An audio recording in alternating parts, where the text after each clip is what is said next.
को। हम प्रियंका गांधी से गुहार करते हैं कि ना हमें स्कूटी चाहिए, ना हमें लैपटॉप चाहिए। आर पार की लड़ाई होगी चाहे यहाँ, अभी तो हम ज्वाइनिंग लेटर है वो लेके ही जाएंगे, नहीं तो यहीं मरेंगे। प्रियंका गांधी बोल रही है कि मैं लड़कियों को स्कूटी दूंगी। मैम आप उनको स्कूटी मत दो, आप उनको रोजगार दो ताकि वो अपनी स्कूटी खुद खरीद सके। और हमें लिखित में बाकायदा हमें लिखित में दिया है कि 2 महीने के अंदर अंदर आपकी भर्ती होगी। 2 महीने के अंदर हमारी भर्ती है। हमने कम से कम 100 मंत्रियों को डिजाइन दे दी है। सब ने यही बोला कि आपकी भर्ती होगी, सीएम साहब के पास में आपका मतलब मुद्दा है, लेकिन आज तक हमारी भर्ती नहीं हुई। यूपी का दमदार चुनाव, बोलेगी दमदार जनता। दमदार पत्रकार के साथ देखिए कौन बनेगा मुख्यमंत्री। नमस्कार, मैं वीरू और आप देख रहे हैं दमदार खबर। दोस्तों मैं आपको बता दूं, मैं इस समय लखनऊ के इको गार्डन में मौजूद हूं और यहां हमारे बीच तमाम महिलाएं हैं जो रोजगार की मांग को लेकर प्रदर्शन कर रही हैं। और ये महिलाएं लखनऊ की नहीं, राजस्थान से आई हैं, सीधा लखनऊ में प्रस्थान किया। कितने दिनों से किए हैं, किस मांग को लेकर बैठी, इनसे जाना हमारे लिए बेहद ज़रूरी हो गया। तमाम महिलाएं बैठी हैं, लोगों से हम बातचीत कर लेते हैं आखिर ये लोग यहाँ क्यों और किस लिए बैठे और सरकार से क्या बातचीत करना चाहते हैं। हमारे बीच एक महिला बैठी है। मैम क्या नाम है आपका? सर मेरा नाम सुमन है। सर हम राजस्थान से आए हैं 2013 एएनएम की भर्ती को पूरी करवाने की। सर हम 2013 में हमारे मतलब डॉक्यूमेंट वेरिफिकेशन हो गए थे। उसके बाद में हमें सिर्फ ज्वाइनिंग मिलने वाली थी। उसके बाद से वो भर्ती भी कांग्रेस सरकार की निकाली हुई थी। तब से लेके अब तक हम सिर्फ यही धरने दे रहे हैं, प्रदर्शन कर रहे हैं। हमने कम से कम 100 मंत्रियों को डिजाइन दे दी है। सब ने यही बोला कि आपकी भर्ती होगी, सीएम साहब के पास में आपका मतलब मुद्दा है, लेकिन आज तक हमारी भर्ती नहीं हुई। और फरवरी के अंदर हमने मतलब धरना दिया था, तो धरने में मतलब अनशन पर बैठे थे, 10-11 लड़कियां बैठी थी, खूब लड़कियां थी अनशन पर बैठी थी। तो मंत्री जी सुभाष जी गर्ग और मतलब और मंत्री आके रात को 2:30 बजे आके उन्होंने हमारा अनशन तोड़वाया। और हमें लिखित में बाकायदा हमें लिखित में दिया है कि 2 महीने के अंदर अंदर आपकी भर्ती होगी। 2 महीने के अंदर हमारी भर्ती नहीं हुई। फिर हम उनके पास में गए तो उन्होंने बोला कि आपकी भर्ती में कुछ टेक्निकल प्रॉब्लम है, आप लोग कोर्ट में जाओ। हम लोग सर कोर्ट में चले गए, 1300 लड़कियां हम कोर्ट में चली गई। कोर्ट से मतलब जो अभी विज्ञान साय हमारे वकील हैं, उन्होंने मतलब नोटिस निकाल दिया। नोटिस का जवाब अभी 2 महीने हो गए सरकार दे नहीं रही है। अब हम उनके पास में जाते हैं तो एक ही जवाब मिलता है, हम देंगे हम देंगे। हम तंग आके 42 दिन से हमने मतलब जयपुर में भगत सिंह चौराहे पे हमने अपना अनशन कर रखा है, धरना दे रखा है, लेकिन हमारी कोई सुनवाई नहीं है, कोई नहीं है। उनके मंत्री जी आए 24 तारीख को 2 दिन का टाइम मांगा, 2 दिन फिर अभी तो उन्होंने फ़ोन उठाना ही बंद कर दिया। लास्ट में हमें थक हार के उनके आला कमान के पास में यहाँ आना पड़ा। अच्छा, प्रियंका गांधी जिस हिसाब से महिलाओं के लिए आगे आ रही हैं, महिलाओं के 40% टिकट में हिस्सेदारी देने वाली हैं, स्कूटी देने की बात करते हैं, लड़की हूँ लड़ सकती हूँ, ऐसे बात आप लोग सुनते होंगे तो प्रियंका गांधी के मन में क्या आप लोगों को ख्याल आता होगा? ये सब सुन के ही तो हम यहाँ आए हैं सर कि मतलब प्रियंका गांधी बोल रही है कि मैं लड़कियों को स्कूटी दूंगी। मैम आप उनको स्कूटी मत दो, आप उनको रोजगार दो ताकि वो अपनी स्कूटी खुद खरीद सकेंगे। आप उनको रोजगार दो। आप बोल रही हो कि मैं 40% मतलब आरक्षण लेडीज को दूंगी, बहुत अच्छी बात है, लेकिन वो वादा पूरा करो, वो वादा पूरा करो, ना कि कागजों में करो। यहाँ भी कांग्रेस की सरकार मतलब कांग्रेस की सरकार आने वाली है, हम उनका साथ करेंगे। हमने मतलब हर जगह सुजानगढ़ में हम लोगों ने उनका साथ दिया है, पहले भी सब जगह हम लोगों ने उनका साथ दिया है। और उनके मंत्री हमारे मतलब लड़कियों के सिर पर हाथ रख कर करके कसम खाई है कि मैम आपकी भर्ती पूरी होगी, आप लोगों की भर्तियाँ पूरी होंगी। लेकिन सर 2013 से लेके आज 2021 आ रही, हम ऐसे ही रोडों पर हर दूसरे दिन हम घर से निकलते हैं। अब तो घर वाले और हम खुद परेशान हो गए हैं। अब तो सर आर पार की लड़ाई होगी चाहे यहाँ, अभी तो हम ज्वाइनिंग लेटर है वो लेके ही जाएंगे, नहीं तो यहीं मरेंगे हम। बस यही हमारा है। इनका जो आंदोलन है समाप्त होने वाला नहीं, आप इन पर ध्यान दीजिए। महिलाएं हैं, इनके अपने घर छोड़कर कितनी दूर से यहाँ आए हैं, प्रदर्शन कर रहे हैं। पीछे अन्य भी महिलाएं बैठी हैं, उन लोगों से भी पूछ लेते हैं कि आखिर वो लोग क्या कुछ कहते हैं। मैम क्या नाम है आपका? सुनीता नाम है मेरा। मैम जिस हिसाब से प्रियंका गांधी एक महिला होकर महिलाओं की आवाज़ उठाने की बात करती हैं, तो आप लोगों के बारे में कभी आप लोगों से उनसे मुलाकात हुई इस बारे में, रोजगार के बारे में? कभी यहाँ इतने दिनों से प्रदर्शन कर रहे हैं तो कभी प्रियंका गांधी से आपकी वार्ता हुई कि नहीं इस मुद्दे पर?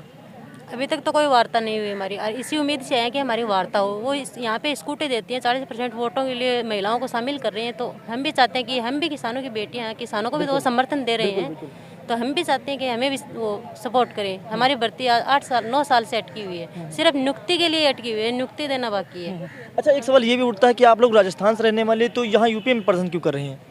क्योंकि हमारी सरकार कांग्रेस की सरकार है, इधर भी उधर भी कांग्रेस की सरकार है, तो उधर तो वो सुन नहीं रहे हैं, तो इधर से भी ये सुने हमारी प्रियंका गांधी। यूपी में तो कांग्रेस बीजेपी की सरकार है।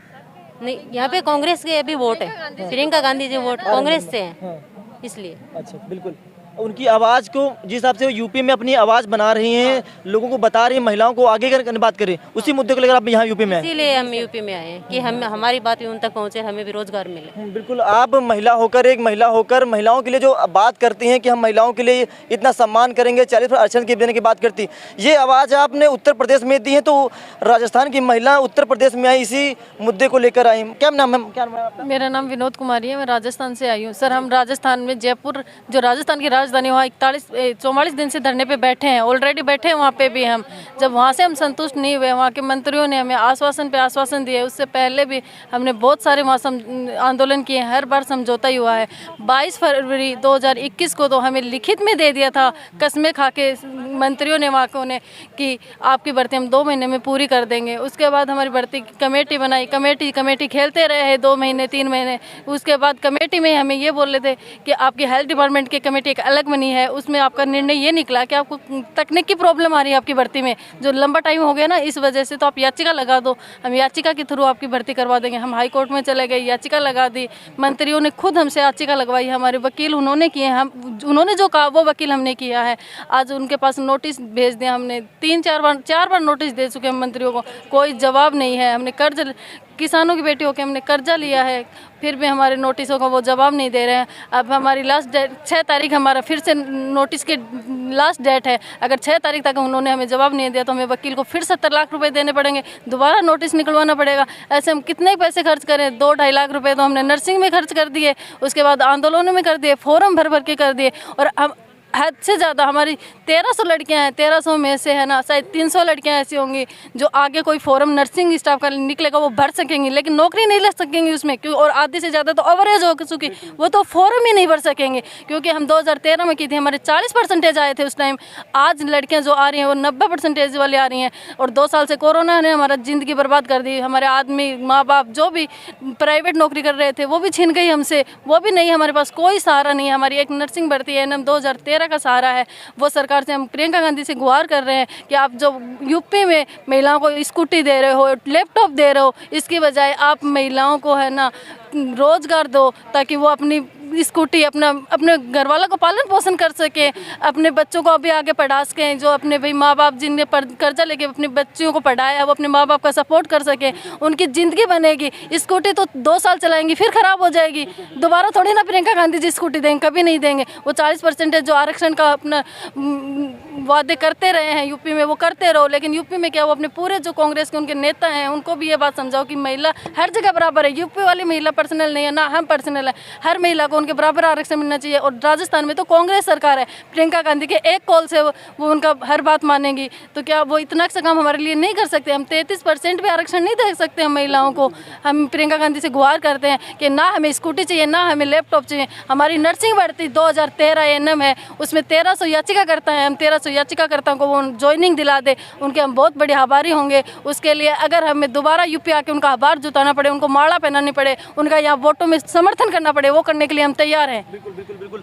आप रोज़गार की बात करिए, आप स्कूटी की बात मत करिए, आप रोज़गार की बात करती हैं। और राजस्थान से महिला आई हैं, उनको ये कहती हैं हमें स्कूटी मत दीजिए, हमें आरक्षण की आप बात करती है, वो अपनी जगह होती है, लेकिन इनको सबसे कम रोज़गार दीजिए। स्कूटी तो जो उनको नौकरी मिल जाएगी तो स्कूटी खुद खरीद सकते हैं, लेकिन सवाल ये भी उठ रहा है कि इतनी कड़क ठंडक में ये लोग यहाँ कैसे अपनी जीवन यापन चला रही हैं, लगातार प्रदर्शन कर रहे हैं। पीछे महिला अन्य लोग भी पीछे बैठी महिलाओं से बात करते हैं। मैम थोड़ा आगे आ जाइए, थोड़ा।